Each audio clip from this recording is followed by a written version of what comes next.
Hello, my wonderful people. People, I don't land again like Land Rover. Greetings to you all. Make on I hear this breaking news. Oh boy, this one is this one no be joke. Nothing where Musa no go see forget. The names of those people who are fighting in tooth and nail for Nnamdi Kanu to remain in DSS custody beyond this present administration. Their names now have been leaked and have been exposed. You will be shocked to hear their names. I swear to God, you will be shocked to hear the names of people who have been working day and night to make sure Nnamdi Kanu is not being released. Not even not being released, but for them to keep him permanently in the DSS custody. So, my wonderful people, please listen to this breaking news and the other frivolities that follows after this. Breaking news.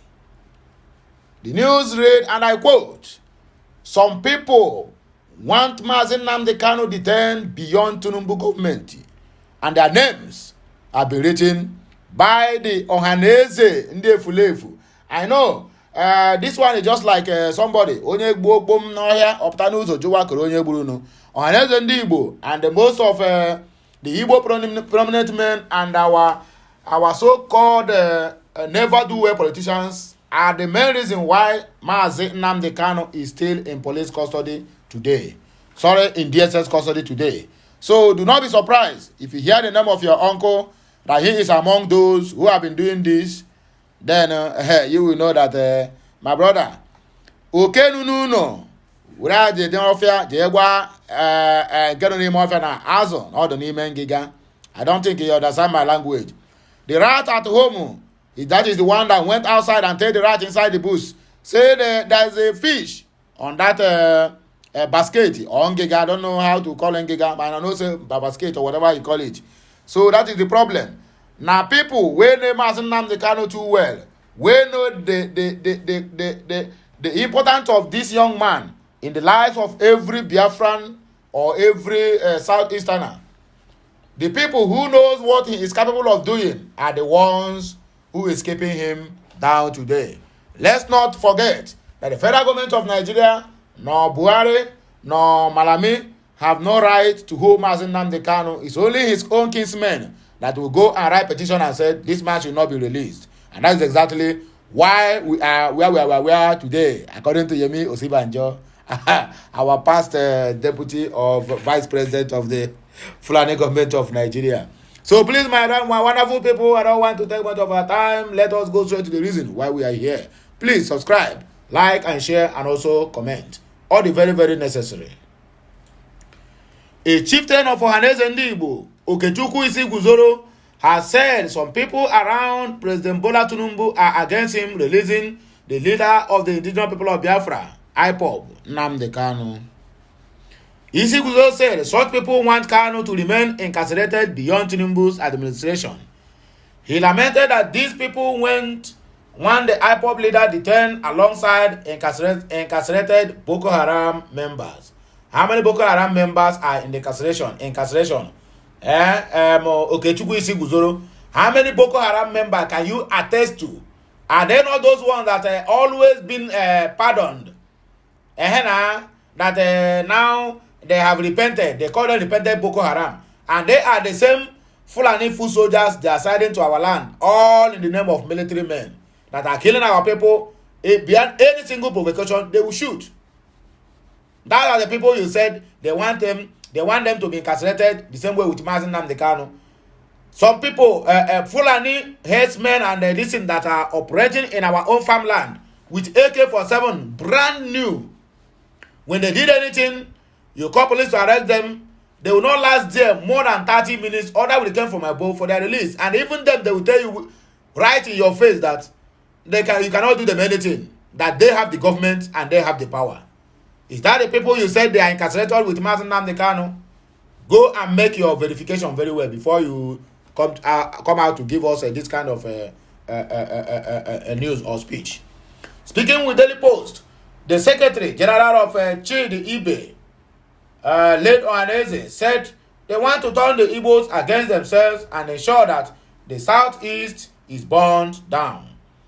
According to Isiguzoro Okechukwu, we have observed that there are persons who don't wish Ndigbo well, who would like the Southeast to burn, who harbor so much hatred on the Ndigbo because of the past activities of Nnamdi Kanu. Nobody is holding grudges about Nnamdi Kanu. The issue of Igbo marginalization has been there since. That was what triggered Ojukwu to declare the state of Biafra, to declare the state of Biafra. So if you don't know history, please go and read.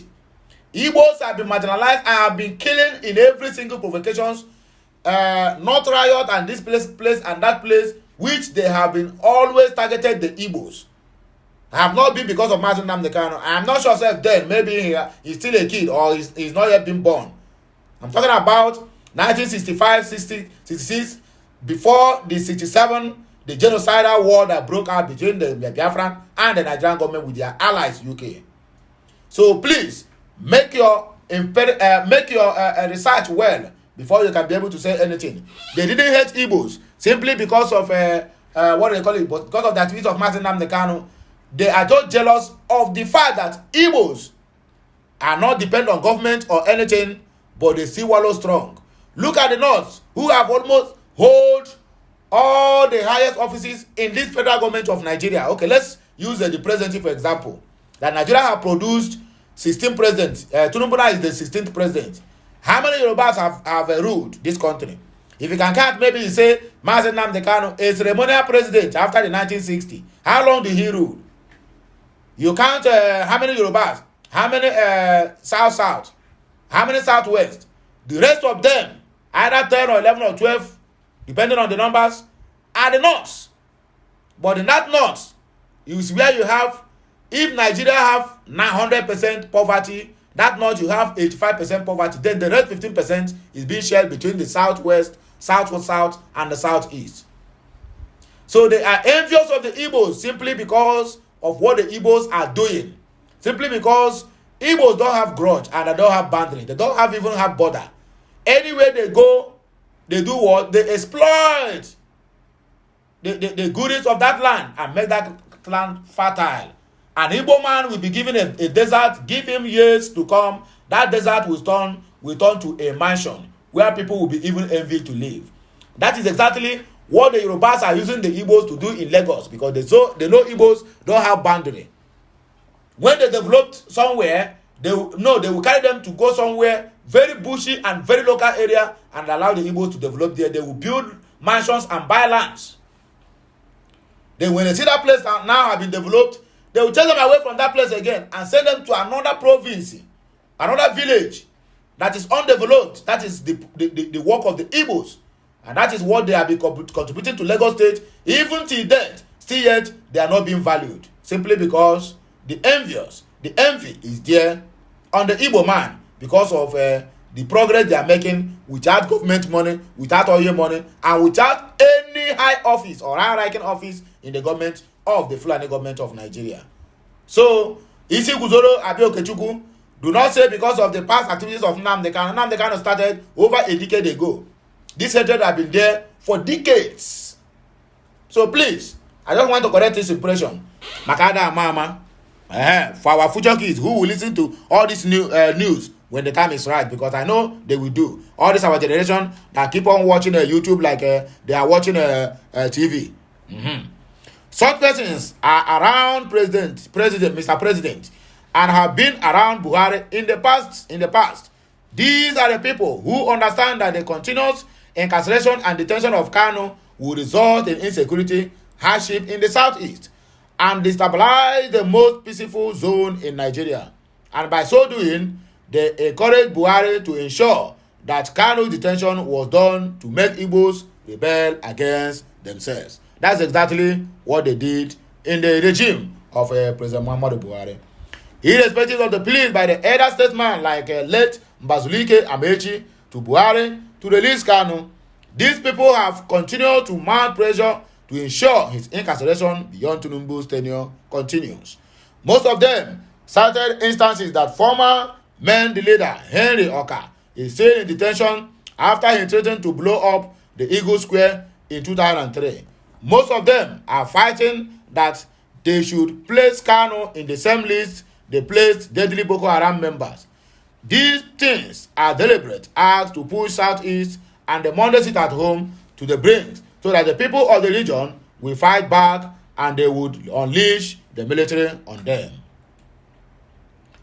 We know that it will be very difficult for President or for Mr. President to be surrounded by persons who will not wish to see Kanu free. The message to Igbo is that the enemies are at work, so they should not expect Kanu's release soon. Kanu's release will surely come, but not so soon, because this government is just starting and the roadblock is too long. It will take the hand of God and Tinubu to defeat these enemies around him. This is the word from Okute Daily Talk. Thanks be to my channel. Sit at home and as a youth to hail IPOB, Masob, task Southeast governors on what to do. The youth wing of the Apex Igbo Social Cultural Organization, Aneze Ndefulefu Youth Council, worldwide has commended pro-Biafran groups, indigenous people of Biafra, IPOB, and the movement for the actualization of sovereign state of Biafra, Masob, for their stance over the Monday sit at home in Enugu State. It could be recalled that the various groups had on Monday backed Enugu Governor Peter Mba over his order to end sit at home in the state. In a statement made available to journalists on Wednesday, the national president of Ohaneze Ndigbo Youth Council worldwide, Mazi Oku Nnamdi, lauded the pro-Biafra groups for standing with the masses. Oku noted that sit at home had become counterproductive owing to its far-reaching effects on the economy of the Southeast or most of the states. He said that everyone spoke with one voice, including religious and traditional leaders, means that we have all come to realize that the regular Monday sit at home is destroying our land and it has not in any way helped our cause. The Ohaneze Youth President, however, called on the five Southeast governors to unite and make a fresh demand for the release of Nnamdi Kanu, the IPOB leader. This is not a time for disunity among the governors. They should speak with one voice and demand for Kanu's release. President Bola Tinubu is a different person, and I am sure he will listen to the governors if they present the request to him. But they should stop operating in isolation. They should revive the Southeast Governors Forum and meet with Mr. President under his platform. He will accede to their request. Oku entrusted. And I hear them. Okay, now so the thing take be. Make we proceed with other news. Make on hear this one. Breaking news. This one is coming from that our hungry ex-aviation minister FFK. Look at what he got to say about this Muslim ticket. He said, and I quote, Muslim, if not for El-Rufai, Tinubu will have lost presidency to Atiku, Faneka Yode. In other words, this able fella is lauding Nasir El-Rufai or Madam Nasir El-Rufai for the past statement he made concerning how they deceive Christians to believe that Muslim ticket is not a dominance. But at the end of it all, he come out and open or let the cat out of the basket that the Muslim ticket which they propose for Nigeria and also for his own state is really them versus us. In other words, it is the Christian versus the Muslims, and they have been They have been defeated. In his statement, he made us to understand that the winning of Tinubu have shut up the Christian Association of Nigeria. He said he has shut their mouth up simply because it is for dominance. And he also made it clear to us that this Muslim ticket, whether in the state level or the federal level, have to continue 20 years and unending. In other words, so what you are coming out to tell us now is that you supported what El-Rufai said, right?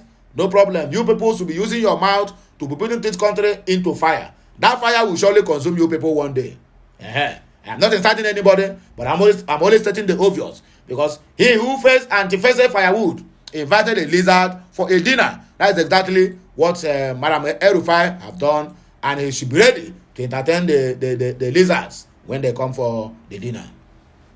Former Aviation Minister Femi Fani-Kayode has asserted that President Bola Tinubu would have lost the 2023 presidential election to Atiku Abubakar of the Democratic Party, PDP, if not for the help of former governor of Kaduna State, Malam Nasir El-Rufai. According to him, El-Rufai and former governor of Zamfara State, Bello Metawalle, and some governors elected on the platform of the All Poverty Congress backed Tinubu to power despite opposition. Nigerian report that Fani-Kayode stated this in a reaction to the backlash on El-Rufai over a viral video of him on the internet where he spoke on Muslim tickets in the Kaduna State and in Nigeria at large. In the viral video, the former governor who spoke in the Hausa language noted that their plan for the last 8 years in Kaduna is to maintain a political leadership of a Muslim ticket, while asserting that there was no Christian that could say that he or they were marginalized. El-Rufai said the ruling party's plot is to remain in power with a Muslim ticket for the next 20 years and unending. According to him, by then the Christians will have come to the realization of the reality of Muslim leadership in the state. In a Twitter thread, however, on Thursday morning, Fani-Kayode said El-Rufai is not a religious bigot as many have called him. He defended the former governor, saying he worked closely with him under 2 administrations and he was never any of the names he is labeled with at the moment. When Nasir El-Rufai Bello Metawalle and Yahya Bello took President Muhammadu Buhari to court and defeated him over the illegal and ill-fated cash and grab new nose policy, they were considered to be heroes and the entire world commended them. Yet, sadly today, simply because he made some comments about Muslim tickets before a gathering of Muslim clerics in Kaduna State, he is being demonized and labeled as a religious bigot, a terrorist, a fascist, and an Islamic fanatic by mainly those who do not share his religious faith, who do not know him, who have never met him, and who are in different political parties to him. I know a religious bigot when I see one, and I assure you that Nasir El-Rufai is not one of them. Neither is he a Muslim fundamentalist, a terrorist, a fascist, or a jihadist. So what happened to that statement he made? Can you explain to us? Throw more light. Fani-Kayode, the hungry lion. Can you throw more light on that statement he made? What he meant? Or can he also come out and tell us it was doctored? Because people have been waiting to hear from him to say that was not he meant, that it was internet that turned it that way. Or he take back the word that he said, that it's for dominance, that the Christians have been shut up in Nigeria because of that Muslim ticket we got in the presidency. If he were any of these things, he will not be my friend and brother, and I would be the first to openly oppose and condemn him. Fani-Kayode wrote on the Twitter. He added, if he were any of this, he will not attract my contempt rather than have my respect. We worked closely together when we were in President Olusegun Obasanjo's cabinet many years ago, and we worked closely together during the presidential campaign for President Bola Tinubu, and I know him very well indeed. He is a down-to-earth, practical, pragmatic politician who speaks his mind boldly, who is deeply calculating and courageous, who knows and understands the game of thrones and the art of acquiring and wielding power very well, who has no fear of his adversaries, and who is determined to do whatever it takes to win. These are all virtues and not vices. According to the former minister, many people ingrat El-Rufai because he has proved over and over again that he is far smarter than them. Yet, love him or hate him, I will tell you this. Had it not been for him, Metawalle and the northern governors of APC, there wouldn't have been no power shift to the south. The presidency would have remained in the north, and Atiku, not Asiwaju, will be the president today. Again, had it not been for him and Metawalle, the cabal in the villa that empowered, protected, and encouraged Godwin Emefiele and his Abo mafia, and that worked so hard to stop Asiwaju from winning the election, would have prevailed. And of course, that is why all the forces of hell gathered together to ensure that Metawalle lost his seat as governor of Zamfara State. That is the price that he had to pay Fani-Kayode said. The APC chieftain argued further that those who insist on launching a crusade, igniting a religious war, and assuming the wars about El-Rufai today simply because of his comments about religion in the politics of Kaduna State would do well to consider all this as they continue their asinine behavior and insidious tomfoolery, according to him. If there are people that ought to be regarded as the true heroes of the struggle to make Asiwaju president, El-Rufai and Metawalle must be amongst them. I may not agree with everything El-Rufai says or does, but what a great fighter he is. In other words, you supported him for what or for the statement he made. He has both my affection and respect. He always did, and he will always will. Fani-Kayode insisted. But I hear him. So Christians in the house, I'm not inciting anybody, but use your tongue to count your teeth. They have left you behind. Most of the Christians who is shouting, nothing is wrong with the Muslim ticket. Make I tell on, make I just break this Akio Ibon Sube. This coconut from Nsube. Make I just break it now to open to each and every one of you. Be rest assured that a Senate president and deputy, Muslim ticket on the line. Believe it or leave it. Deputy speaker and speaker, Muslim on the line. Believe it or leave it. Go and write it down. The agenda has been set aside. It's only that Madam Nasir El-Rufai, he never take his time. He never wait for it to play out. Because that is what they have already signed. Forgetting this one, they said today, they supported Akpabio. Tomorrow, now the presidency is no more supporting Akpabio. It's backing off. My dear brothers and sisters, that is the politics they have already arranged and played. And they have already written the script. Watch out for what will happen on 13th of this month. Then you will understand that any eye where they cry, they also see. But the advice to those so-called Muslim tickets, they're going to do what? They're going to continue. And I repeat myself, he who fetched and fested firewood, invite lizard for a dinner.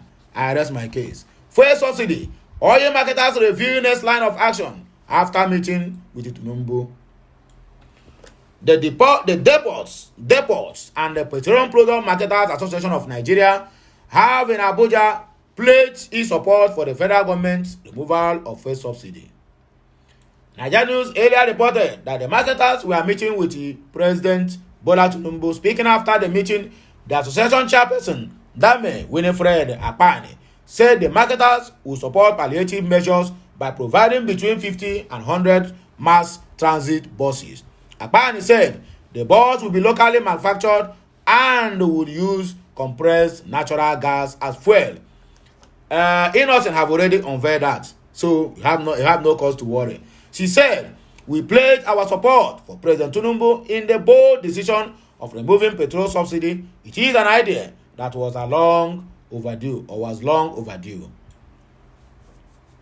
Removal of subsidy is not about making fuel costly and taking it out of the reach of the Nigerians. It is about getting it right on the real issue of petroleum product subsidy. Who are those enjoying the subsidy? The subsidy ends up being enjoyed by those it was not meant for. We also spoke to the president about the substitute to petrol as well as creating an environment conducive for investment to thrive in the oil sector. Also speaking, the governor of Ogun State, Dapo Abiodun, who led the Dapa Man delegation, stated that the subsidy removal was an indication that the president is ready to address the challenges of the oil and gas sector. Subsidy has become a 4 trillion naira per annum issue, and its removal will release more funds for economic development. 4 trillion per annum. It's not per annum. What I'm talking now is per quarter annum. Because Nigeria is spending 7 trillion naira per annum. So don't come here to confuse us. Subsidy removal will unleash the potential of Nigeria because it will open up a lot of resources for the development of other sectors of the economy. The National Economic Council will soon begin sitting to propose interventions on the subsidy removal. The intervention will definitely be a long-lasting solution to the effect of fuel subsidy removal on Nigerians, Abiodun said.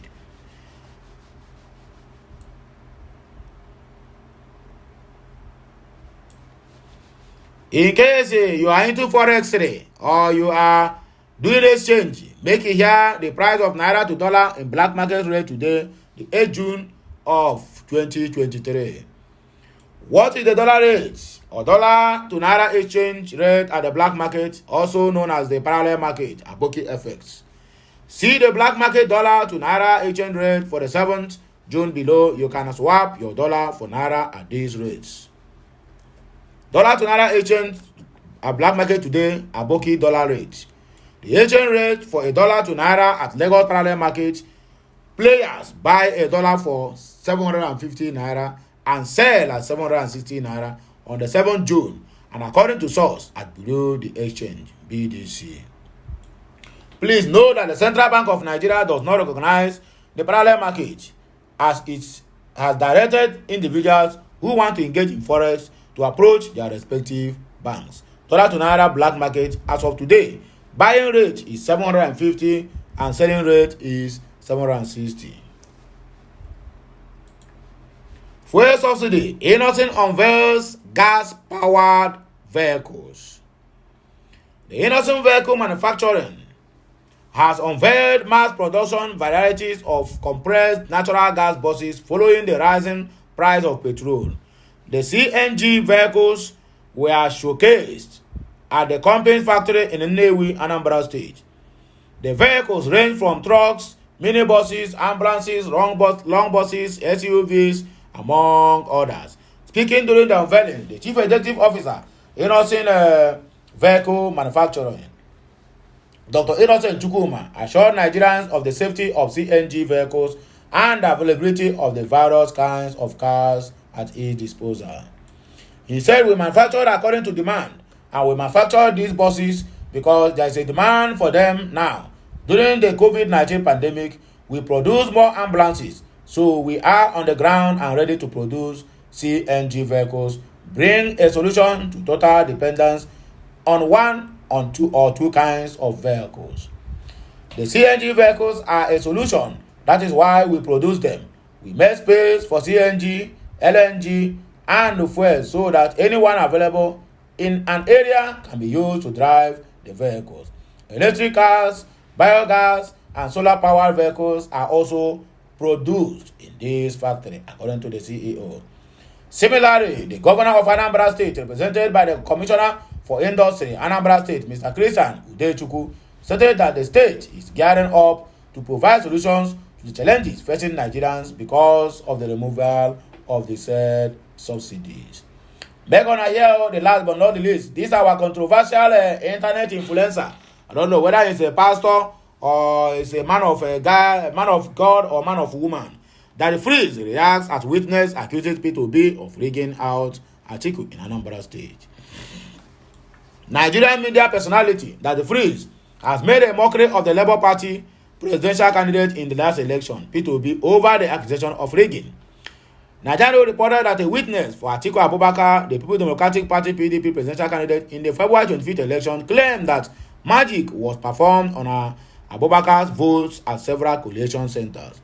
The witness, Nnamdi, suggested that the Labour Party's candidate P2B rigged the election in Anambra State. According to the result announced by the Independent National Electoral Commission, Obi won Anambra State with 584,621 votes. In contrast, Atiku Abubakar received 9,013 votes and Bola Ahmed Tinubu of All Poverty Congress 5,111 votes. Nwobu, who serves as the Anambra PDP chairman and the party state coalition agent, testified before the President Election Tribunal on Wednesday. He alleged that after counting the vote, presiding officers did not upload the result, although he visited roughly 30 of the state 470 polling units on election day. Nwobu claimed he was compelled to sign the election result sheet at the state level center. In a post via his Instagram page, that the freeze questioned who owns the stolen mandates P2B had always claimed. He added that the African Action Congress AAC presidential candidate Omoyele Sowore seems to be the only person who didn't rig the election of 2023. He wrote, "So now, who has the stolen mandate? Be that say not only at election no rig for this election, according to him. So my wonderful people, we're gonna enjoy another day. See you once again. Bye for now. Kemesiano.